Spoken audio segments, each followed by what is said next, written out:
back. Well, all week long, we've been speaking to the candidates in the race for New York City mayor. The Democratic primary has a large field of challengers as June 24th primary approaches. Well, this morning we are joined by Democrat Michael Blake. He's a native of the Bronx, of Jamaican immigrant parents, and was a former state assemblyman. Good morning. Thank you for joining us. Great to be with both of you. Okay, we kind of laid out your biography a little bit here. Tell people why you want to be the next mayor of New York City. Because I'm most prepared for this moment. I'm the only person who has White House, State House, and local experience. I'm the only person who's actually defeated Donald Trump when I was vice chair of the DNC. And when people are talking about what issues they care about the most, cost of living is top of mind. I've laid out that we should end credit scores when it comes to rent and home ownership applications. We should have a local median income, and we have to expand out what's happening for housing applications because you shouldn't be rich or too poor to get it. We have to be very serious around public safety, and I've said we need to have 1,000 mental health professionals and not just police doing this. But people also need to know that we're going to counter Trump.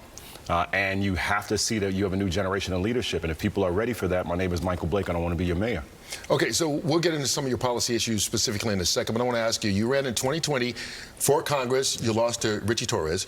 You ran in 2019 for public advocate, you lost to Jumaane Williams. Why do you think this case will be different? Well, Kurt, you appreciate sports, so you've talked about 2 losses. Let's talk about the 7 times that I won. So I think it's more critical to do that. We didn't win because we were helping people during COVID get food and when no one else was helping them with World Central Kitchen. And then we had other races that obviously are part of that. But to that point, do I have the management experience? Yes, because I've led on a national level when working for President Obama. Do I have the experience when it comes to policies for young people? Yes, because I created the My Brother's Keeper program. Do we have the strategies to help people pay their bills? Yes, when we talk about addressing local wages. So the question right now is who is best prepared in this moment?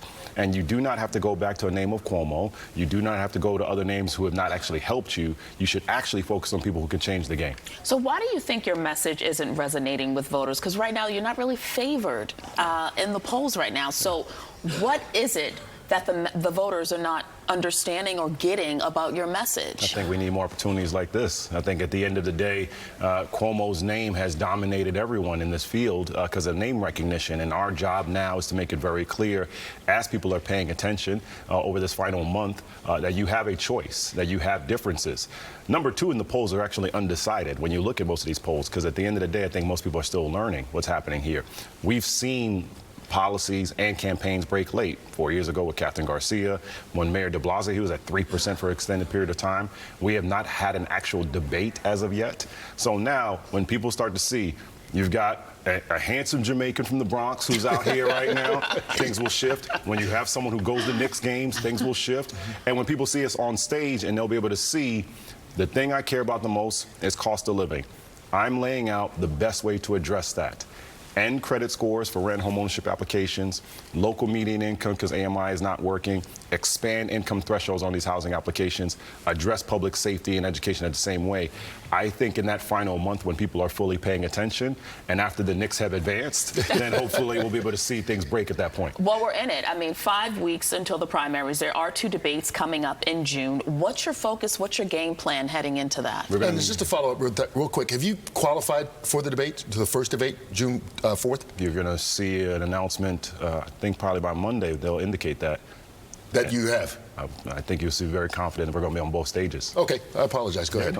No reason to apologize. That's good. You try to tease out some breaking news, but you're doing it right there. We love a little spoiler alert, so thank you for that. They have not publicly declared everyone, but we feel confident that we've hit both thresholds for those debates on June 4th and June 12th, so people will see us on both stages.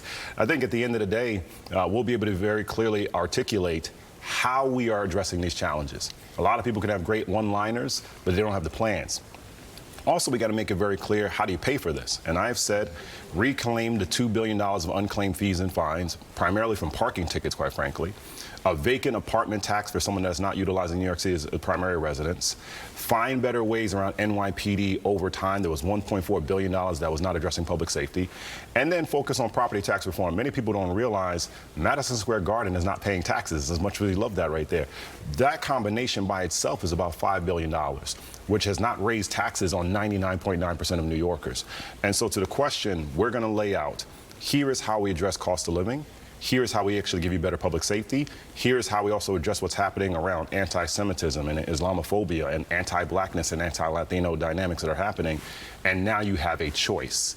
And I believe when people see us on those stages, they'll be very clear that you have an option that's different than you've seen before. You mentioned public safety. One of the areas you believe is that the city needs about 5,000 more cops or so.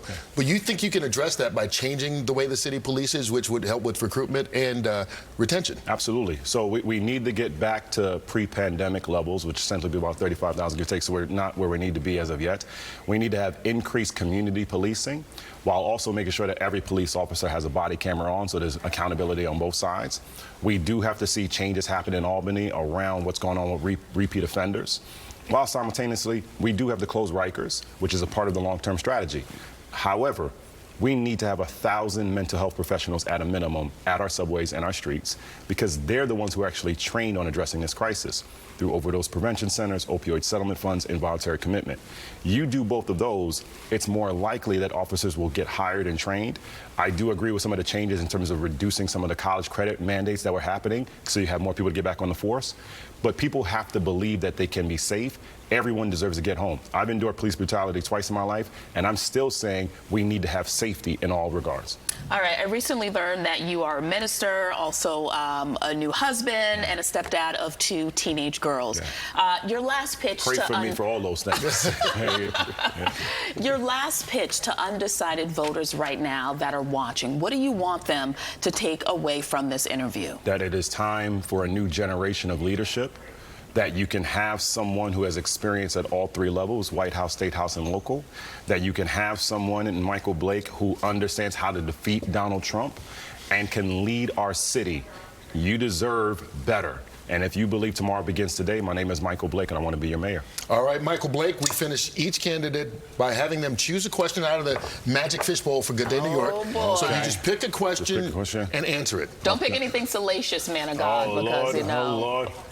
Everybody's going to be all right out here. All right. I want you on a one-way There's no trip to pressure hell. with these. What do you have? That's good. What is your hidden talent? So what is your hidden talent?